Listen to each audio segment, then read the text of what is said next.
Hello, welcome to Return to Life. Today, we will listen to a story about the cracks in life where people have felt weak, full of doubt, yet kept moving forward. If you are standing between exhaustion and hope, this story may be for you. The emergency room was quiet in the way hospitals often are just before dawn.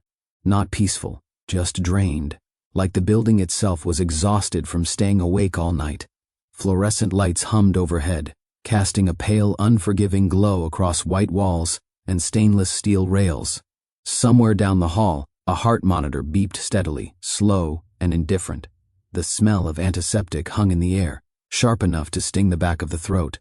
Lily Hart lay on a narrow hospital bed, her body stiff, her hands clenched tightly in the thin sheet pulled up to her chest. She hadn't moved in several minutes. Her right eye was swollen nearly shut. The skin around it was stretched tight and angry red, glossy under the lights. Tears leaked continuously from the corner, not from emotion but from irritation. Her eye couldn't stop producing them. Each blink felt like sand scraping against raw skin. The nurse had told her to stay still, so Lily stayed still.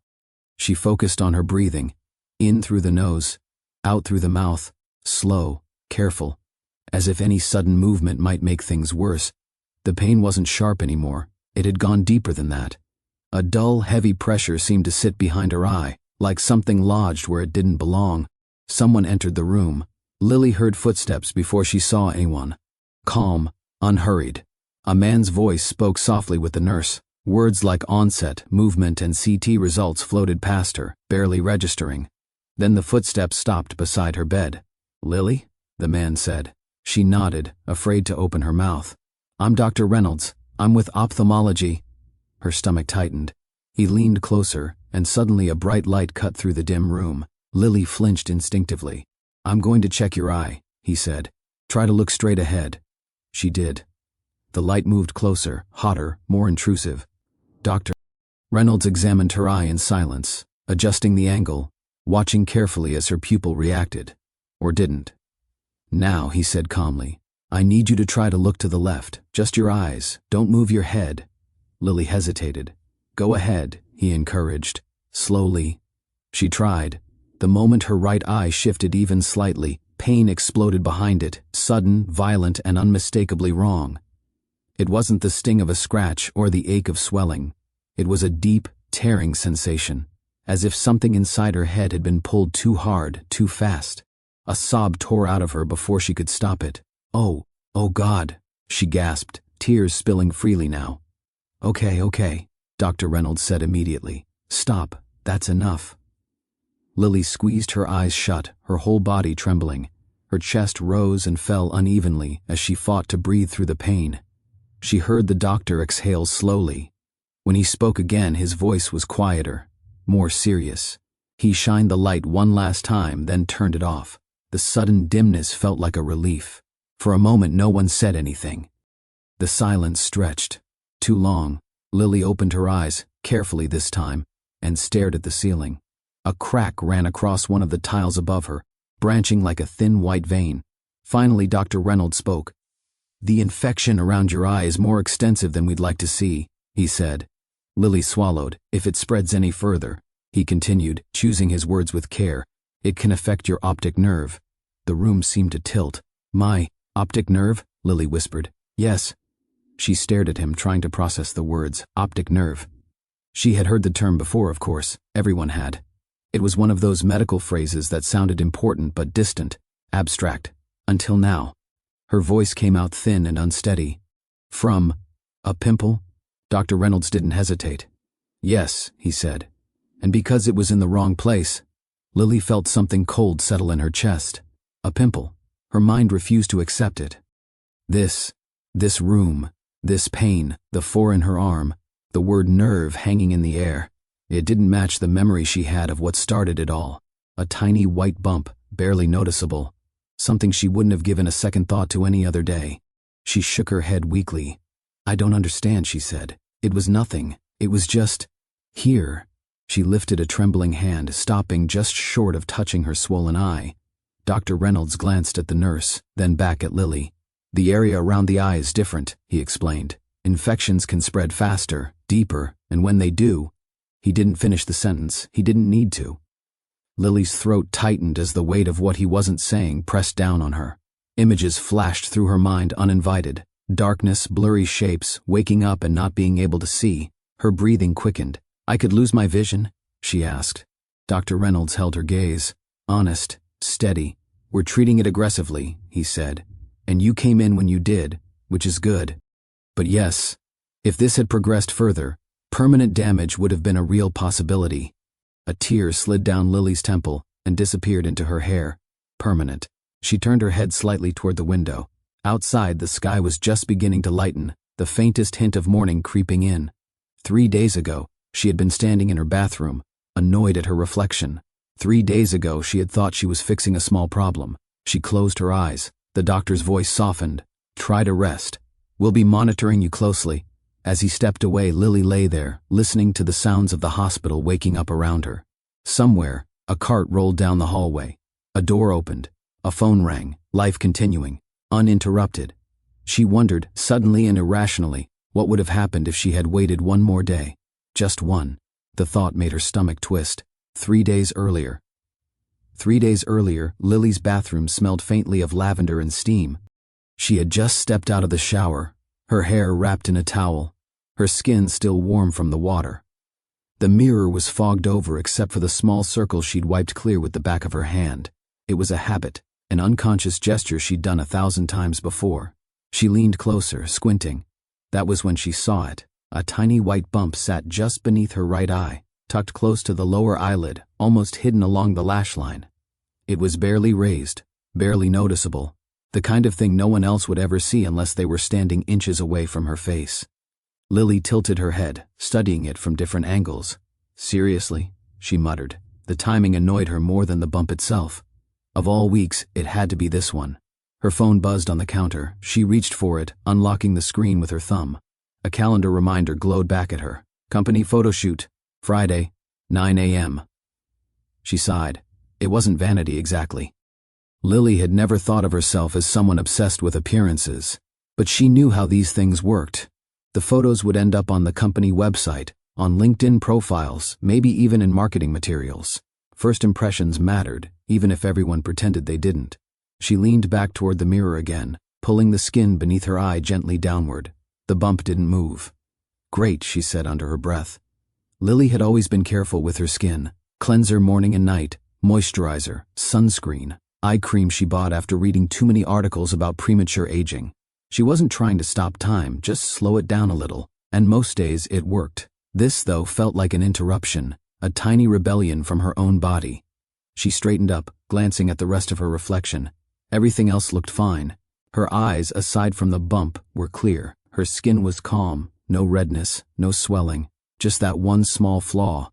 "It's nothing," she told herself. She'd had whiteheads before. Everyone had.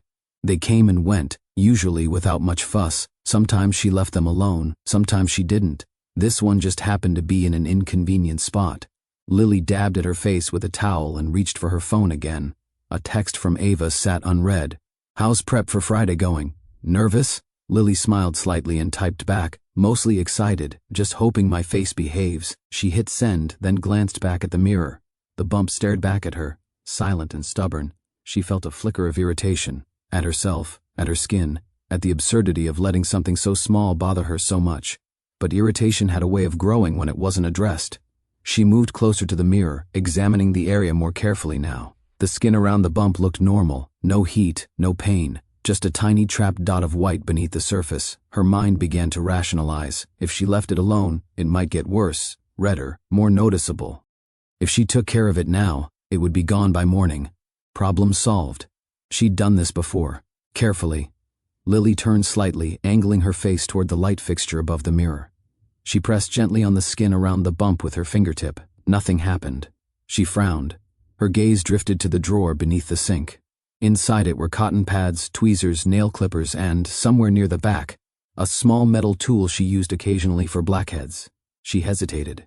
There was a quiet moment where she considered just letting it be, covering it with a bit of concealer, forgetting about it. But then she imagined the camera lights on Friday, the high resolution, the way tiny imperfections seemed to magnify under scrutiny. Her shoulders tightened. "I'll just be quick," she said to the empty room. She opened the drawer. Before doing anything, Lily washed her hands again, scrubbing longer than usual. She dried them carefully, then leaned back toward the mirror. She tried once more with her fingers, pressing lightly on either side of the bump. Still nothing. Her patience thinned. She didn't feel reckless. She felt practical. This wasn't some impulsive decision. It was a small fix, a routine maintenance task. She reached for the metal tool. As she positioned it, she caught her own eyes in the mirror. They looked calm, focused, not afraid. "Just get it done," she whispered. The bathroom was quiet except for the hum of the vent fan overhead. Outside the door, her apartment was still. No alarms, no sirens, no warning signs of any kind. Just a woman standing in front of her mirror, trying to erase something she didn't want to see. And for a moment, just a moment, it truly felt like nothing could possibly go wrong. Lily steadied her breathing and leaned closer to the mirror. Up close, the bump looked even smaller than it had from a distance, almost insignificant. It didn't throb. It didn't itch. It didn't hurt. If anything, its calmness annoyed her more, like it was daring her to overreact. She lifted her hands, thumbs braced carefully against the skin beneath her eye, and pressed gently. Nothing. She adjusted her grip, angling her fingers differently, careful not to press too close to her lashes. The skin there felt thinner than she expected, more delicate. She pressed again, just a little harder. Still nothing. Lily exhaled through her nose. "Come on," she murmured. She released the pressure and leaned back slightly, reassessing. In the mirror, her eye looked normal. No redness, no swelling, no warning signs. Her gaze flicked once more to the drawer beneath the sink. She didn't want to rush this. That was how mistakes happened. She told herself she was being methodical, responsible. She reached down and pulled the drawer open slowly, the wood sliding with a soft scrape. The metal tool lay where she remembered it. Cool, reflective, unassuming. She picked it up and turned it in her fingers. It was clean. She made sure of that. She wiped it down again anyway, just to be safe. This wasn't reckless, she thought. This was controlled. She leaned in again, positioning the small loop carefully around the bump. Her reflection stared back at her, eyes focused, jaw set. For a brief second, something inside her hesitated. It was subtle, easy to ignore, a flicker of doubt. "The skin here is different," a quiet voice suggested. She pushed the thought aside. She applied gentle pressure. At first, nothing happened. Then she pressed a bit more firmly, bracing her hand against her cheek to steady herself. The pressure built. Her eye watered reflexively, a thin line of tears slipping down her cheek. She blinked, but didn't stop. "There," she whispered, hopeful. She pressed again. A sharp, sudden sting shot through the area, quick and startling, like a static shock. Lily sucked in a breath and pulled the tool away immediately. "That hurt," she said aloud, surprised. She leaned back, blinking rapidly. The pain faded almost as quickly as it had come, leaving behind a faint ache. She examined the skin closely. There was a tiny red mark now, barely visible, a pinprick, no whitehead, no release, nothing to show for it. Her frustration flared. She hadn't expected it to be difficult. Usually, things like this were simple, a little pressure, a quick fix, done. This one resisted. Lily glanced at the clock on the wall. She was already running later than she'd planned. The morning was slipping away, minute by minute. She felt the familiar urge to finish what she'd started. She repositioned the tool. This time, she was more precise, more deliberate. She adjusted the angle slightly, convinced that had been the issue before. Just once more, she told herself. She pressed. The pain was different this time, not sharper, deeper. It felt like something inside her head recoiled, as if she'd tugged on a nerve that wasn't meant to be touched. A jolt of discomfort radiated backward, disappearing somewhere behind her eye. Lily froze. Her hand trembled. She pulled the tool away and stared at her reflection, heart beating faster now. "That's weird," she said quietly. The skin beneath her eye had reddened slightly, not dramatically, just enough to notice if you were looking closely. She raised a finger and touched the area lightly. It was tender. She swallowed. This wasn't how it usually felt. For the first time since stepping out of the shower, Lily considered stopping altogether, walking away, letting it be. But the mark was there now, the redness. If she left it like this, it would be more noticeable than before. People might ask if she was tired, if she was sick. She hated that thought. "I'll fix it," she said, more firmly now. She set the metal tool down and reached for a cotton pad, dabbing gently at the area. There was the faintest trace of blood, so small it might have been imagined. She winced. "That shouldn't happen," she muttered. But even as the words left her mouth, she was already rationalizing. The skin near the eye was sensitive. Of course it bled a little. That didn't mean anything. She opened another drawer and pulled out a small tube of acne treatment. Benzoyl peroxide. She'd used it countless times before. She squeezed out a tiny amount onto her fingertip. She hesitated again. The space between the product and her skin seemed to stretch. She knew, somewhere in the back of her mind, that this wasn't recommended for use so close to the eye. She had read that somewhere, probably. But it was just a tiny bit, and she wouldn't get it in her eye. She was careful, always careful. She dabbed the cream onto the red spot, wincing as it tingled sharply. "Okay," she said, breathing through the sensation. "Okay." The tingling intensified for a moment, then dulled. She stepped back and examined her reflection one last time. The bump was still there, but now it was surrounded by faint redness. The skin looked irritated but not alarming. She grabbed her phone and snapped a quick photo, zooming in. It didn't look nearly as bad on screen as it felt in real life. Her shoulders relaxed. "See?" she said softly. "Not a big deal." She rinsed her hands, cleaned up the counter, and tossed the cotton pad into the trash. The metal tool went back into the drawer. Before leaving the bathroom, she paused and looked at herself again. Her eye met her own gaze in the mirror. It looked a little tired, a little pink, but nothing she couldn't cover. She turned off the light and walked out, already shifting her thoughts to the rest of her day. Emails to answer, meetings to prepare for, clothes to pick out for Friday. The dull ache beneath her eye lingered, but she ignored it. By the time she left her apartment, she had convinced herself of one simple thing: the worst was over. The next morning, Lily woke to the soft buzz of her alarm and the familiar gray light slipping through her curtains. For a few seconds, she lay still, suspended between sleep and awareness. Her body felt normal, rested, no rush of pain, no panic. Then she remembered. Her hand lifted instinctively toward her face, stopping just short of touching her eye. She rolled onto her side and reached for her phone, opening the front-facing camera before she even sat up. She squinted at the screen. The area beneath her right eye looked a little puffy, slightly pink, but it wasn't dramatic, it wasn't alarming. If anything, it looked like she hadn't slept well. Relief washed through her, warm and immediate. "Okay," she whispered. "That's fine." She sat up and swung her legs over the side of the bed. The dull ache she'd felt the night before was still there, but it was muted now, more like background noise than a warning. Easy to ignore. In the bathroom, the mirror confirmed what her phone had shown her. Yes, the skin beneath her eye was a bit swollen. Yes, there was faint redness where she'd worked on the bump. But it wasn't worse. That mattered. Lily smiled faintly at her reflection. The tension she hadn't realized she was carrying loosening in her shoulders.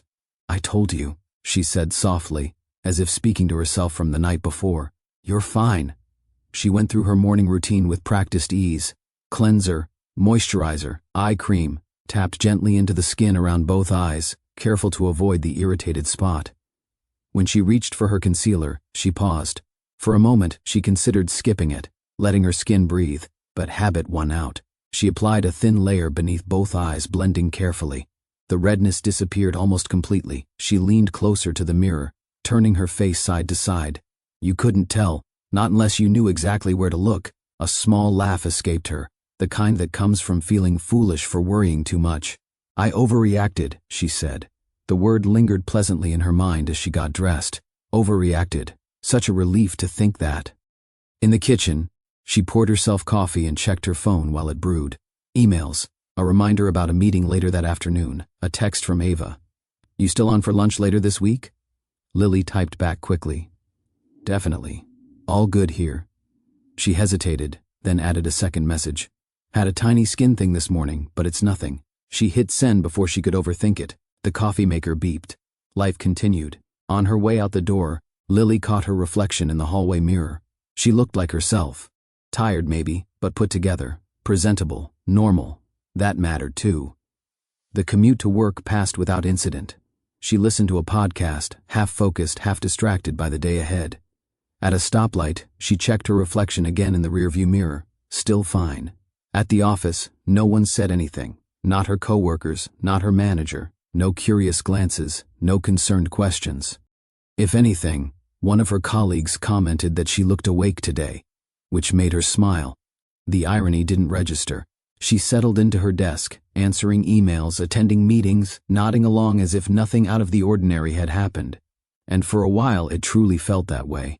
Around midday, Lily noticed her eye felt dry. She blinked a few times, attributing it to staring at a screen for too long. When the sensation didn't go away, she grabbed her water bottle and took a few sips.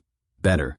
Later, as she stood up to head to a meeting, a faint pressure bloomed behind her eye. Not pain, just awareness, like noticing a bruise only after you bump into something. She rubbed her temple gently, careful not to touch the area beneath her eye. "Get more sleep tonight," she muttered. The thought barely registered as concern. It felt more like a note to self, a reminder to take better care. By the time she left work, the pressure had faded again. The sun was setting as she walked to her car, painting the sky in muted oranges and pinks. It was one of those evenings that made everything feel slower, calmer.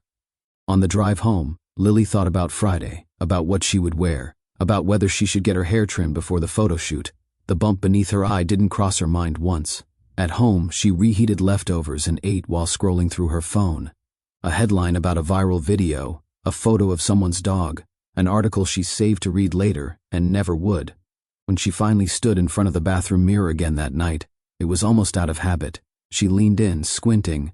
The area beneath her eye looked a little more swollen than it had that morning, just a little. Enough that she noticed. Her smile faltered, but then she tilted her head, letting the light hit her face differently. It didn't look that bad. She pressed gently on the skin nearby. It was tender, but not excruciating. "Inflammation," she said quietly. "That's all." She grabbed a warm washcloth, holding it against her eye for a few minutes the way she'd read about. It felt soothing, comforting. When she pulled it away, the skin looked pinker, but she told herself that was expected. She finished getting ready for bed, convincing herself that sleep would fix the rest. As she lay down and turned off the light, a faint ache pulsed behind her eye again, slow, distant, annoying but manageable. She shifted onto her side, careful not to press her face into the pillow. Tomorrow, she told herself, it would be even better. It always was. With that thought, Lily closed her eyes, unaware that what felt like improvement was only the calm before something far more serious began to take shape. Lily woke in the middle of the night with a vague sense that something wasn't right. At first, she couldn't tell what had pulled her from sleep. The room was dark and quiet, the hum of the city outside reduced to a distant murmur. She lay still, listening to her own breathing. Then she felt it. A slow, throbbing pressure behind her right eye. It wasn't sharp enough to jolt her awake in panic. It didn't scream danger. It simply existed, persistent, heavy, impossible to ignore once noticed. She shifted slightly on the pillow, careful not to roll onto that side. The pressure followed. Lily frowned and reached for her phone, the screen lighting up her face in the darkness. The time glowed back at her. 2:17 a.m. Great, she whispered. She sat up slowly, blinking a few times. Her eye felt stiff, like it didn't quite want to move. When she glanced to the side, a faint twinge of discomfort rippled through her head. She froze. That was new. She tested it again, moving her eyes deliberately this time. Left, then right. The pain wasn't unbearable, but it was unmistakable, a pulling sensation deep behind her eye, like something resisting movement. Lily's heart rate picked up. "It's probably just irritation," she murmured. "You messed with it. Of course it's sore." She swung her legs out of bed and padded quietly into the bathroom. The mirror reflected a version of her that looked off. Her right eye was more swollen now, not dramatically, but enough that the difference was clear when compared to the other side. The skin beneath it looked tight, faintly glossy. She leaned closer, squinting. The redness had spread slightly. It wasn't confined to the tiny spot she'd worked on anymore. Her stomach tightened. "Okay," she said softly. "Okay." She reached up, touching the skin lightly. It felt warm. She pulled her hand back immediately. That didn't feel right either. Lily turned on the faucet and splashed cool water on her face, hoping it would calm things down. It helped a little, but not enough to quiet the unease creeping up her spine. She stared at her reflection, searching for reassurance. "It's just swollen," she told herself. "People get swelling all the time." Still, she hesitated before leaving the bathroom. The pressure behind her eye hadn't gone away. Back in bed, Lily propped herself up against the headboard and opened her phone again. This time, she didn't check the time. She opened her browser. Her fingers hovered over the screen for a second before she typed. Swollen eyelid after popping pimple. The results loaded quickly. She skimmed the headlines. Common causes of eyelid swelling. Styes versus pimples, what's the difference? Home remedies for irritated eyelids. Lily clicked the first link. The language was reassuring. Allergies, fatigue, minor infections, warm compresses, rest. She exhaled, tension easing slightly. She scrolled. Another article mentioned styes, blocked oil glands that could cause tenderness and swelling near the eyelid. The photos looked uncomfortable but not terrifying. This sounds like it, she said quietly. She scrolled past a paragraph mentioning that styes usually hurt to the touch and resolve on their own. That fit. Then her eyes caught a word further down the page, cellulitis. She paused. The paragraph beneath it was shorter, more clinical, less friendly. Periorbital cellulitis is an infection of the eyelid and surrounding skin. Lily's thumb hovered, then scrolled faster. Her gaze snagged on another phrase. Orbital cellulitis is a more serious condition. Her chest tightened. She clicked the link despite herself. The tone changed immediately. Words like emergency, vision loss, and hospitalization stood out starkly against the white background. She swallowed. That's not me, she said firmly. That's extreme. She scrolled quickly, skipping over sections that made her uncomfortable. She focused instead on lines that suggested rarity, on the reassurance that these conditions were uncommon, on the implication that they mostly affected children or people with sinus infections. She latched onto those details, letting them anchor her. Her eye throbbed again, as if in response. Lily shut off her phone and set it on the nightstand. I'm not spiraling, she told herself. I'm tired. That's all. She lay back down, staring at the ceiling. Sleep didn't come easily. Every time she closed her eyes, she became acutely aware of her right one, how it felt heavier than the left, how blinking seemed uneven. The pressure behind it pulsed in slow, deliberate waves. At some point, exhaustion won. When she woke again, pale morning light filled the room. For a split second, she forgot everything. Then she opened her eyes. Pain flared instantly as she tried to look toward the window. She gasped, clutching the sheets. That's not good, she whispered. Sitting up carefully, Lily swung her legs out of bed and hurried to the bathroom. The mirror confirmed her fear. Her right eye was noticeably swollen now. The redness had spread outward, creeping toward her cheek and up toward the corner of her eye. The skin looked stretched, shiny, almost inflamed. Her heart hammered in her chest. She touched her forehead. It felt warm. She checked her temperature with the thermometer she kept in the medicine cabinet. The number blinked back at her.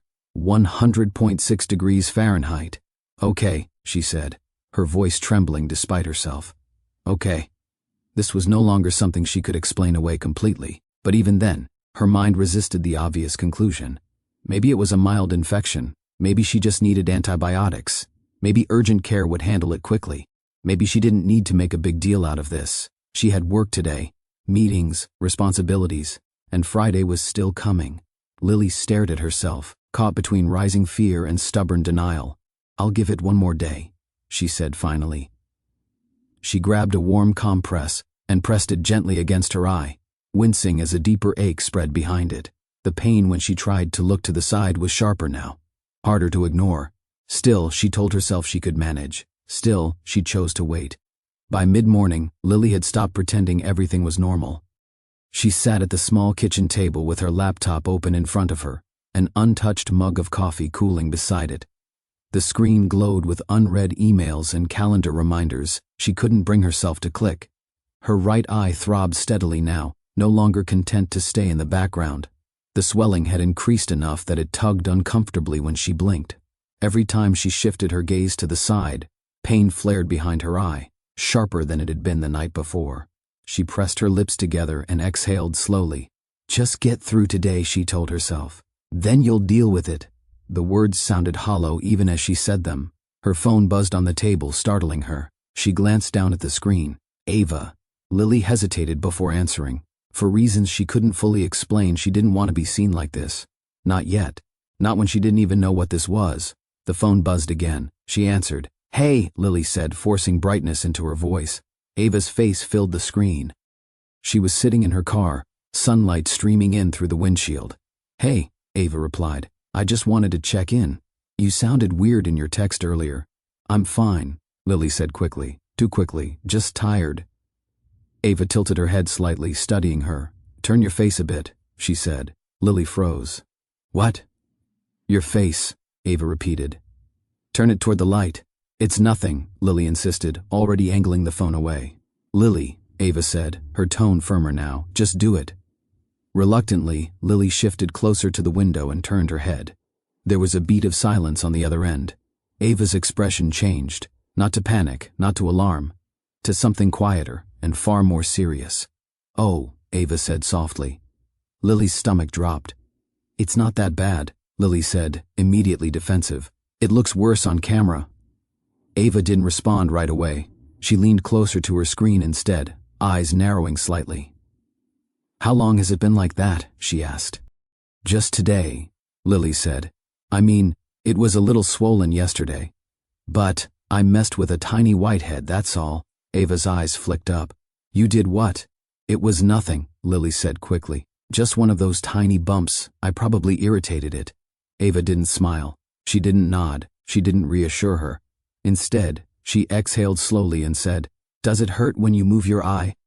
The question landed harder than Lily expected. She hesitated. A little, she admitted. But that's normal, right? Ava shook her head once. No, she said. That's not normal. Lily felt heat rise in her chest. You're overreacting, she said. I googled it. It's probably a sty or something. Ava's gaze stayed steady. Do you have a fever? Lily swallowed. Low grade, she said. Barely. How low? Just over 100.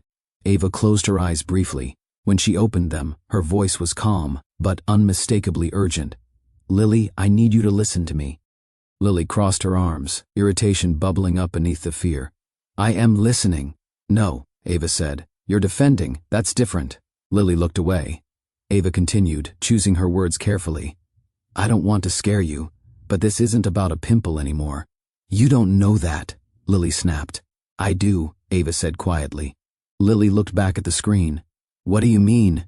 Ava hesitated, then sighed. When I was in grad school, she said, I volunteered at a hospital. Mostly intake, paperwork, nothing dramatic. Lily waited one night, Ava went on. A woman came in with a swollen eye. She thought it was an allergy, or a bug bite. She waited too long. Lily's chest tightened. What happened? She asked. They admitted her immediately, Ava said. She needed IV antibiotics, surgery, eventually. Lily's voice dropped to a whisper. Did she? She didn't go blind, Ava said. But she almost did. The words hung between them. Lily shook her head slowly. You're projecting. That's not me. Ava leaned back in her seat, frustration flickering across her face. I hope you're right, she said. I really do. But I've seen what happens when people convince themselves it's probably nothing. Lily's eyes stung, though she wasn't sure if it was emotion or irritation.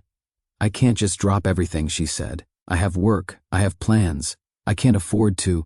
Lily, Ava interrupted. Stop. She waited until Lily met her gaze. You are not choosing between work and inconvenience, Ava said. You're choosing between a delay and your eyesight. The word landed like a punch. Eyesight. Lily felt her breath hitch. That's dramatic, she said weakly. Ava didn't back down. I would rather you miss a meeting, she said, than wake up one day wishing you'd gone in sooner. Lily looked down at the table, at the untouched coffee, at her trembling hands. I don't want to be stupid about this, she murmured. Then don't be, Ava said gently. Go to the ER, not urgent care, not tomorrow. Now. Silence stretched between them. Lily stared at the reflection of herself in the dark screen of her laptop, one eye normal, the other swollen red, unfamiliar. Fear crept in, not sudden, not explosive, but steady and undeniable. I'm scared, Lily admitted. I know, Ava said. That's okay. Be scared and go anyway. Lily closed her eyes. A minute passed. Then she nodded. Okay, she said. Okay, I'll go. Ava's shoulders sagged with relief. Call me when you're there, she said. I'll stay on the line if you want. Lily managed a small, shaky smile. Thank you.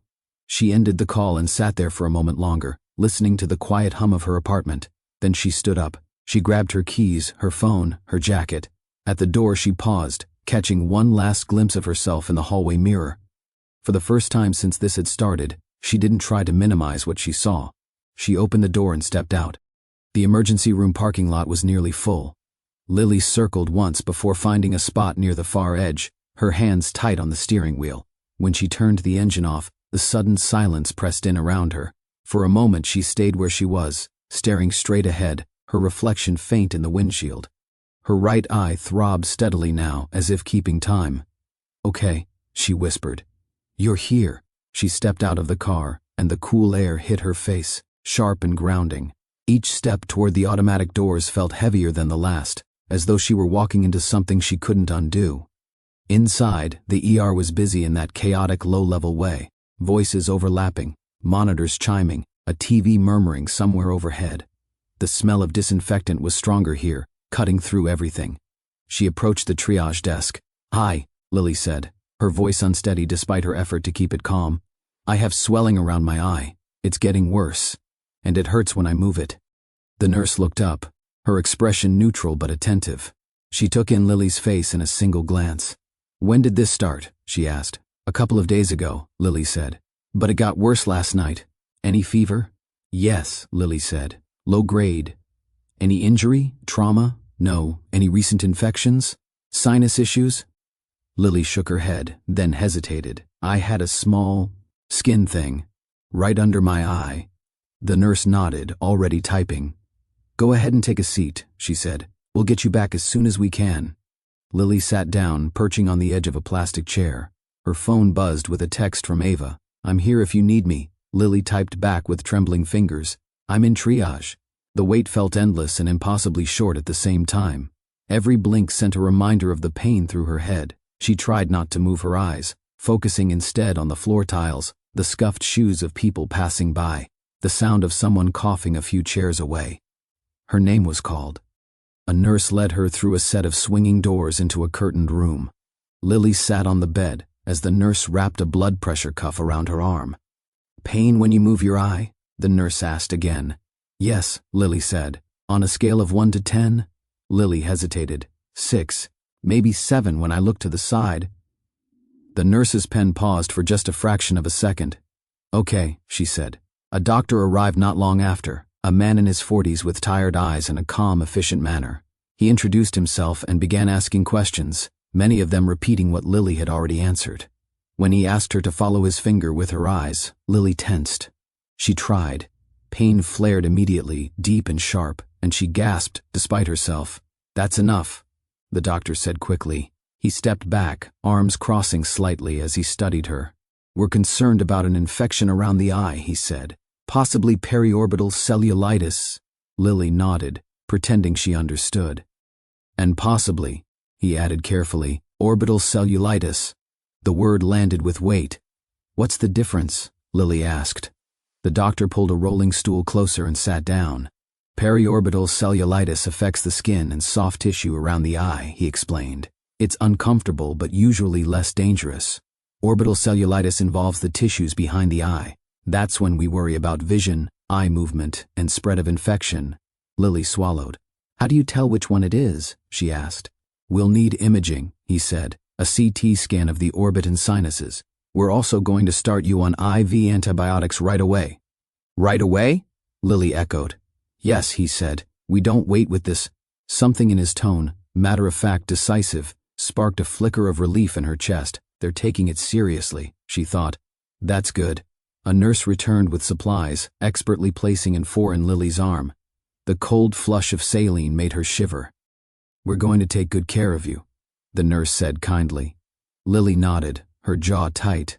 As the antibiotics began to drip into her bloodstream, Lily leaned back against the pillow, staring at the ceiling. The pain didn't disappear, but the act of being treated eased something inside her.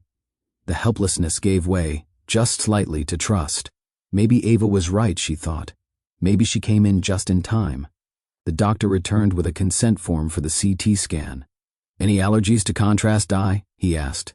No, Lily said. Good, we'll take you down shortly. As they wheeled her through the hallways, Lily watched the fluorescent lights pass overhead in a steady rhythm. She focused on breathing, on staying calm. In the CT room, she transferred onto the narrow table. The machine loomed above her, large and impersonal. This will only take a few minutes, the technician said. Try to stay still. The table slid forward, and the machine hummed to life. Lily closed her eyes, the sound enveloping her. She thought of Ava, of Friday's photo shoot, of how ridiculous it all felt now. When it was over, they wheeled her back to her room. Now came the waiting. The antibiotics continued to drip. Nurses came and went, checking vitals, adjusting lines. Lily's phone buzzed again. Any updates? Ava asked. CT done. Waiting, Lily replied. Time stretched. Minutes blurred into something amorphous and heavy. Lily tried to distract herself by scrolling through her phone, but the words on the screen refused to hold her attention. Every so often, a spike of pain reminded her that whatever was happening inside her face was still very much there. Finally, the doctor returned. He stood at the foot of the bed, hands clasped loosely in front of him. The CT shows significant inflammation, he said. It's close to the orbital space. Lily's breath caught, but he continued, there's no abscess at this point. That's good. Relief rushed through her so quickly it made her dizzy. So, that means? She asked. That means we caught it before it became more complicated, he said. We're going to admit you, continue IV antibiotics, and have ophthalmology take a closer look. Admit, the word echoed. How long? Lily asked. A few days, most likely, he said. We'll see how you respond. She nodded slowly, trying to absorb it all. As the doctor left, Lily sank back against the bed, exhaling shakily. The tension that had been coiled inside her loosened, just a little. She texted Ava. They caught it early. No abscess. Ava replied almost immediately. Thank God. I'm so glad you went in. Lily stared at the message, letting herself believe it for a moment. Maybe this was the worst of it. Maybe the antibiotics would kick in quickly. Maybe she'd be home in a day or two, chastened but okay. She closed her eyes, clinging to that fragile hope as the IV pump continued its steady mechanical rhythm beside her. The room felt quieter once the door closed. Not silent, never silent in a hospital, but muted, as if the walls themselves were absorbing sound. The 4-pump clicked softly at Lily's side, a steady mechanical rhythm that marked time more reliably than any clock. She lay still, her hands resting on her stomach, fingers loosely interlaced. The antibiotics flowed into her arm, cool and persistent. She could almost imagine them working, moving through her bloodstream, fighting something she couldn't see, almost. Her right eye throbbed again, dull and insistent. Lily stared at the ceiling, tracing the outline of a faint water stain above her bed. She had counted the tiles earlier, 12 across, 8 down. She'd stopped when the pressure behind her eye made it hard to concentrate. Waiting was worse than she'd expected. As long as people were moving, asking questions, checking vitals, making decisions, she felt anchored to the moment. But now there was nothing for her to do except exist inside her own thoughts. And her thoughts were not kind. She tested her eyes again, slowly this time. Straight ahead was fine. Blinking stung, but she could manage it. Then, cautiously, she tried to look to the left. Pain flared instantly. She sucked in a breath and squeezed her eyes shut. Nope, she whispered. The pain wasn't just discomfort anymore. It felt like a warning, like her body was drawing a line and daring her to cross it. Lily turned her head slightly instead, careful not to move her eyes, and stared at the far wall. A laminated poster hung there, something about hand hygiene. She didn't read the words. She just stared at the colors, grounding herself in something external. Her phone lay on the tray beside her. She picked it up, then set it back down again without unlocking it. She didn't want to scroll. She didn't want to Google. She didn't want to read anything else that might confirm what she was trying not to think. Her mind, of course, went there anyway. What if it gets worse? The thought arrived quietly, without drama. What if the antibiotics don't work fast enough? She swallowed. What if the swelling presses on something it shouldn't? She shifted slightly, the sheets rustling. Her heart rate picked up, unbidden. She pictured herself waking up the next morning and opening her eyes. Only one of them responding. The other dark, uncooperative. The image made her chest tighten. She had never thought much about her eyesight before. It was just there, a constant. Something she relied on without gratitude or fear. She thought of reading in bed at night, of recognizing faces across a room, of driving, of seeing her own reflection, of seeing.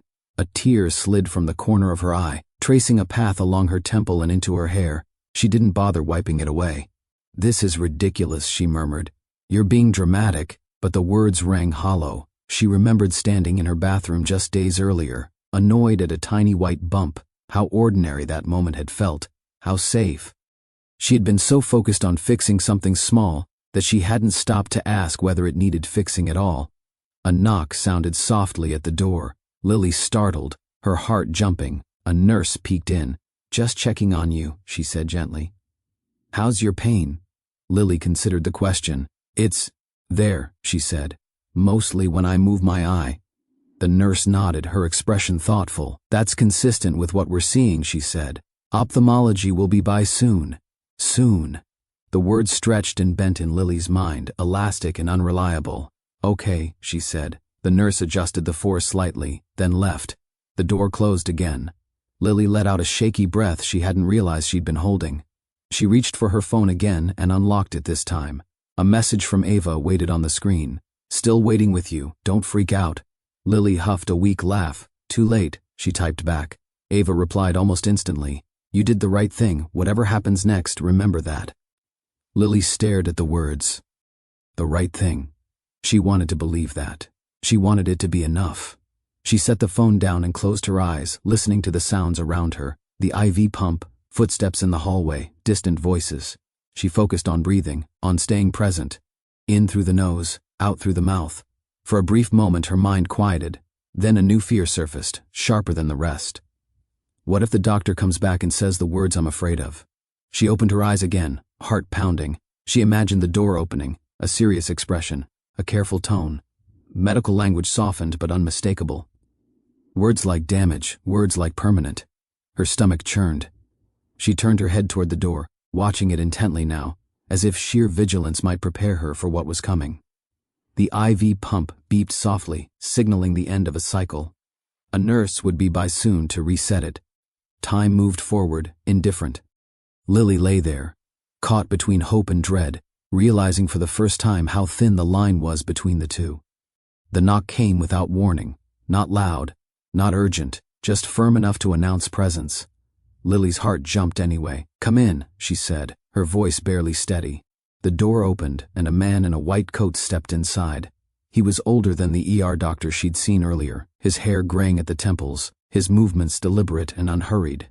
He carried himself with the quiet confidence of someone who had seen far worse than this, and lived with the memory of it. "Lily Hart?" he asked. "Yes," she said. "I'm Dr. Reynolds," he said. "Ophthalmology." Her stomach tightened. He washed his hands, pulled up a stool, and sat beside her bed. He didn't rush. That, more than anything else, made Lily nervous. "I've reviewed your scans," he said calmly, "and I'd like to examine your eyes myself." "Okay," Lily said, though her mouth felt dry. He reached for a small flashlight, clicking it on. The beam cut through the dim room, sharp and bright. "Try to relax," he said. "I know this is uncomfortable." She nodded, bracing herself. He lifted her upper eyelid gently, inspecting the whites of her eye, the vessels threading through it like fine red lines. He asked her to look straight ahead, then down, then up. Each movement came with discomfort, but she managed. "Now," he said carefully, "I'm going to ask you to look to the left." Lily hesitated. Her hands tightened in the sheets. "Go slowly," he added. She tried. The pain hit immediately. Deep, violent, unmistakable. It felt as though something inside her head was being pulled too far, too fast. A sharp cry escaped her before she could stop it, and tears streamed freely down her face. "I can't," she gasped. "I can't." "That's okay," Dr. Reynolds said quickly. "Stop.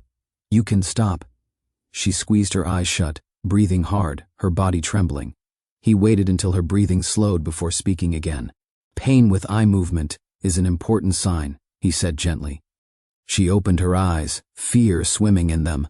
"What does that mean?" she asked. He didn't answer immediately. Instead, he turned to the monitor mounted near the bed and pulled up her CT images.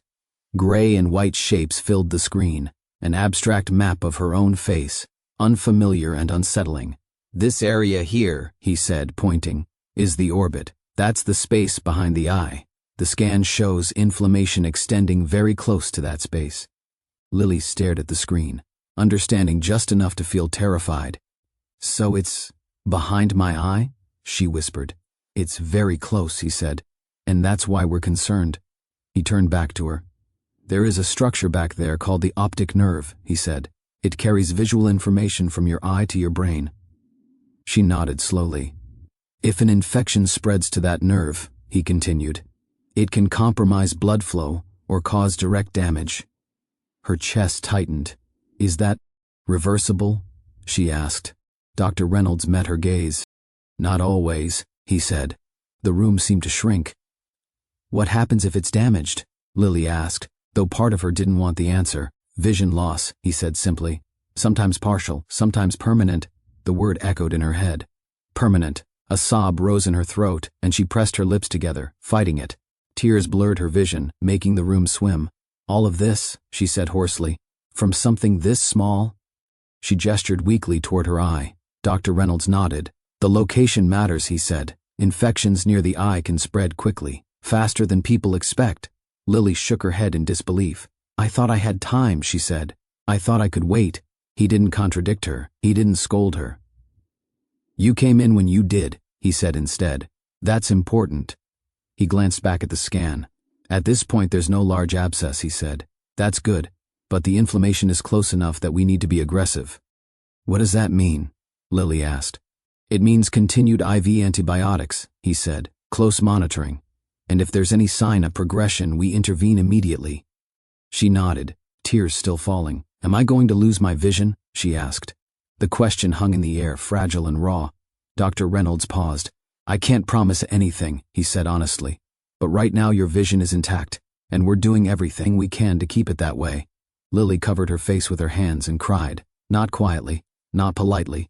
The fear she'd been holding back spilled out, shaking her shoulders. Fear of darkness, fear of regret, fear of how close she'd come without realizing it. After a moment, Dr. Reynolds placed a steady hand on her arm. You're not alone in this, he said. We'll be watching you closely. She nodded, unable to speak. When he finally stood to leave, Lily wiped her eyes and took a shaky breath. Thank you, she said. He gave her a small, reassuring nod and stepped out of the room. The door closed softly behind him.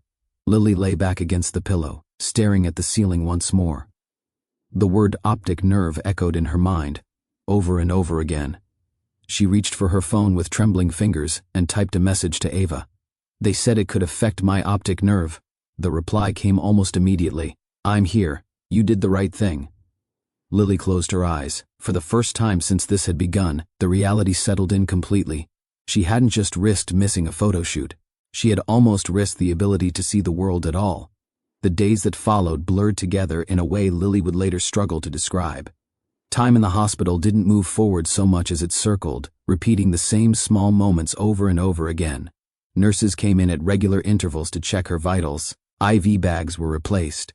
Antibiotics flowed steadily into her arm, each dose announced by the soft click and beep of the pump. Morning, afternoon, night. It all felt the same under the constant fluorescent lights. Lily stayed in bed most of the time, careful with every movement. Turning her head instead of her eyes became instinct. She learned how to adjust her body just enough to avoid the sharp pain that still flared when she forgot and glanced too quickly to the side. The swelling around her eye slowly began to change. It didn't vanish overnight the way she had once hoped it would. Instead, it softened, shifting from angry red to deep purple, then to a dull yellow-green bruise that made her look like someone who had been in a fight. Each time she caught her reflection in the small bathroom mirror, her stomach tightened. She avoided looking whenever she could. Dr. Reynolds checked on her daily. Each visit followed the same careful routine. Questions about pain, vision tests, gentle examinations that made Lily tense despite her trust in him. So far, things are stable, he told her on the second day. That's what we want. Stable sounded good. But it didn't sound like safe. The antibiotics made her nauseous. Food lost its appeal, and even water tasted metallic. She slept in short bursts, waking often with a dry mouth and a dull headache that wrapped around her skull. When she wasn't sleeping, she stared at the ceiling, at the four-pole, at the slow drip of medication sliding down the clear tubing. Sometimes she watched other patients being wheeled past her door. Some groaned, some stared blankly, some laughed too loudly, as if trying to prove they weren't afraid. Lily wondered which one she looked like. On the third day, the swelling had gone down enough that she could open her eye more fully. The pain when she moved it was still there, but less explosive than before. Progress, Dr. Reynolds called it. Lily nodded and thanked him, though she didn't feel victorious. Relief came tangled with exhaustion, guilt, and a lingering sense of vulnerability she couldn't shake. When Ava visited, Lily tried to joke about the hospital food. Ava smiled, but her eyes kept flicking back to Lily's face, to the bruising, the fatigue etched into her expression. You scared me, Ava admitted quietly, sitting beside the bed. I scared myself, Lily replied. They sat in silence for a while after that. Lily texted her manager from her hospital bed, explaining she'd be out for a few days. The response was kind, understanding. She stared at the message longer than necessary, feeling a strange mix of gratitude and resentment. If only this had been the only consequence. By the time Lily was discharged, 4 days had passed. She went home with a paper bag full of prescriptions and instructions, oral antibiotics for the next 2 weeks, eye drops, follow-up appointments she was not allowed to miss. Any changes in vision, the nurse told her firmly, "You come back immediately." Lily nodded, committing the words to memory. At home, everything felt slightly off. The apartment smelled the same, looked the same. But Lily moved through it more carefully now, as if it might surprise her. She slept propped up on pillows. She avoided mirrors. She flinched whenever she felt even a hint of pressure near her eye. The photo shoot came and went without her. On Friday morning, she lay on her couch scrolling through social media, watching behind-the-scenes photos appear in her feed. Coworkers smiling, good lighting, polished faces. A week ago, she would have been there. She set her phone down and stared at the ceiling. The thought that haunted her wasn't about missing the shoot. It was how close she had come to missing far more. At her follow-up appointment, Dr. Reynolds examined her eyes carefully, then leaned back with a small nod. "You're healing," he said. "No signs of optic nerve damage." The words loosened something inside her chest that she hadn't realized was still clenched. "Thank you," she said, her voice thick. He studied her for a moment. "This could have gone very differently," he said. "You were lucky. Lucky." Lily nodded, swallowing hard. On the drive home, she kept both hands on the steering wheel, eyes fixed on the road ahead. The world looked the same as it always had. Trees, cars, sunlight filtering through clouds. But she saw it differently now. She noticed how quickly her gaze shifted from one thing to another, how automatic it all was, how fragile that ease suddenly felt. That night, Lily stood in her bathroom again. The mirror reflected a face that was almost back to normal. The bruising had faded to a faint shadow. The swelling was minimal. She leaned in, studying the skin beneath her eye. The tiny bump was gone. The irony made her chest ache. She touched the area lightly, then pulled her hand away, a familiar fear stopping her before she could even think. She turned off the light and stepped away from the mirror. Some lessons, she realized, don't fade as easily as bruises. Weeks later, the bathroom no longer felt the same. Lily stood in front of the mirror with the light off, letting the room remain dim except for the soft glow from the hallway. She didn't need the brightness anymore. She didn't want it. In the low light, her reflection looked almost ordinary again. The swelling was gone. The bruising had faded completely. The skin beneath her right eye showed no obvious sign of what had happened there. No scar, no mark, no warning to anyone else who might look at her and think she'd never been in danger at all. That was the part that unsettled her most. She leaned closer, studying her face the way she used to, searching for imperfections. Out of habit, her eyes drifted to the exact spot where the tiny white bump had once been. It was smooth now, perfect even. Lily felt a strange twist in her chest. She remembered how annoyed she'd been that morning, how small the problem had seemed, how easily she'd decided it needed to be fixed, immediately, efficiently, without help. She had been standing right here, in this room, with this mirror. Nothing about the moment had felt dramatic. There had been no sense of danger, no warning sirens, no voice telling her to stop, just impatience. She straightened and took a step back. Over the past few weeks, Lily had replayed the timeline again and again in her mind. Not obsessively, at least not anymore, but with a quiet, uncomfortable clarity. The decision to nudge the bump, the decision to press harder, the decision to use the tool, the decision to apply medication she knew wasn't meant for that area, the decision to wait, the decision to wait again. None of them had felt reckless at the time. Each one had seemed reasonable, even responsible, when viewed on its own. It was only in retrospect that the pattern became obvious. She had been trying to control something small because it made her feel capable, efficient, in charge. And in doing so, she had ignored the one thing that mattered most, how close she was to something she couldn't afford to lose. Her vision. Lily turned away from the mirror and sat on the edge of the bathtub, resting her hands on her knees.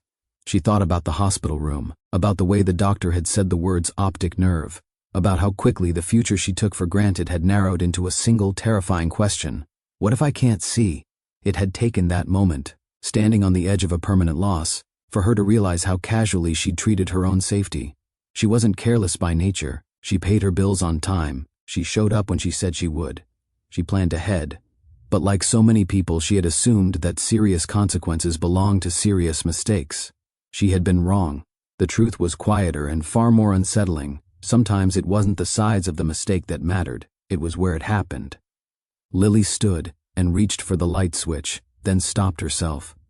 She left the bathroom in darkness and walked into the living room instead, letting her eyes adjust naturally. She moved slowly, deliberately, aware of how easily her vision guided her through familiar space. She could see the edges of furniture, the faint outline of the window, the glow of the city outside, ordinary things, precious things. Her phone buzzed on the coffee table, a message from Ava. "How are you feeling today?" Lily smiled faintly and typed back, "Grateful." She set the phone down and sat quietly for a moment, listening to the hum of the refrigerator, the distant sound of traffic, life continuing. She knew the fear would fade with time, the hyper-awareness, the instinct to flinch whenever her eye felt even slightly off. But she also knew something else would stay. A pause, a moment of hesitation before acting on impulse. A question she hadn't asked herself before: is this worth the risk? Lily stood and glanced once more toward the bathroom doorway. The mirror waited there, as it always had. She didn't look back. She turned off the lights, letting the room settle into shadow, and went to bed. She had only wanted to erase a tiny flaw from her reflection. What she had almost erased was her ability to see anything at all. In the weeks that followed, Lily found herself paying attention to things she had once dismissed without a second thought. A twinge of pain, a patch of redness, a sensation that didn't quite make sense.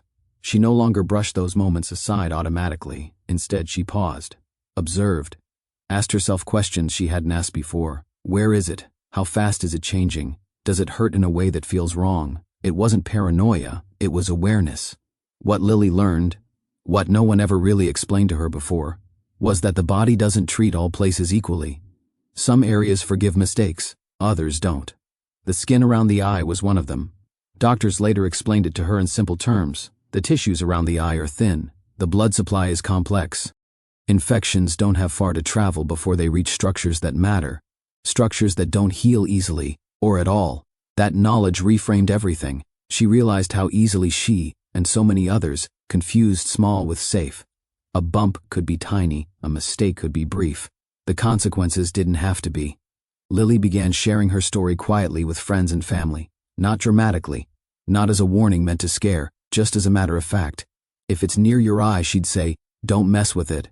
Some people laughed it off, others listened more closely. She didn't push, she just told them what she wished she'd known, that there are situations where doing nothing is safer than doing something quickly, that there are moments when waiting is the most dangerous choice you can make. She learned there were signs that mattered more than discomfort alone: swelling that spreads instead of shrinking, redness that creeps beyond its starting point, pain that isn't just tender, but deep, especially pain that worsens when the eye moves, a sense of pressure behind the eye, not on the surface. Fever, even a low one, that shows up alongside those changes. Individually, each symptom might seem manageable, easy to explain away. Together, they tell a different story. Lily understood now why the ER doctor hadn't hesitated, why no one had suggested waiting it out, why antibiotics had been started immediately, before all the answers were in. Time in cases like hers wasn't neutral. It was either working for you or against you. If she had waited another day, the infection might have pushed just a little farther, a few millimeters closer to the optic nerve, close enough to change everything. That thought still made her stomach tighten. What mattered most, she realized, wasn't medical expertise. It was recognizing the moment when a problem stopped being cosmetic and started being clinical. There was a difference between something that looked bad and something that behaved badly. The body, when something is truly wrong, doesn't whisper. It signals, sometimes subtly, sometimes not, but consistently. Pain with eye movement was one of those signals. So was rapid progression.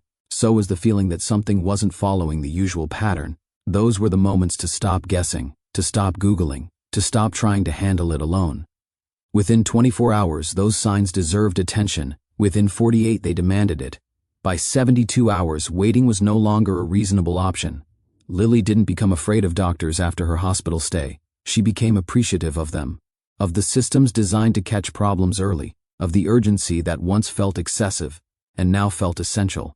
She also became gentler with herself. She stopped seeing her mistake as stupidity and started seeing it for what it was, a very human misjudgment fueled by habit, convenience, and the belief that serious things announce themselves loudly. They don't always. Sometimes they arrive quietly, disguised as inconveniences. Lily never forgot how close she came, not because she lived in fear of it happening again, but because the memory sharpened her instincts. If her story changed even one person's behavior, if it made someone pause before squeezing, poking, waiting just a bit too long, then it mattered. She hadn't wanted attention, she hadn't wanted drama, she had wanted a clear face for a photo. What she nearly lost was the ability to see any photo at all, and that knowledge stayed with her, steady and unignorable, long after the swelling faded and the mirror returned to normal. Thank you for staying until the end with Return to Life. If you found a sense of connection or a small spark of hope, carry it with you as you return to everyday life. We look forward to seeing you in the stories ahead.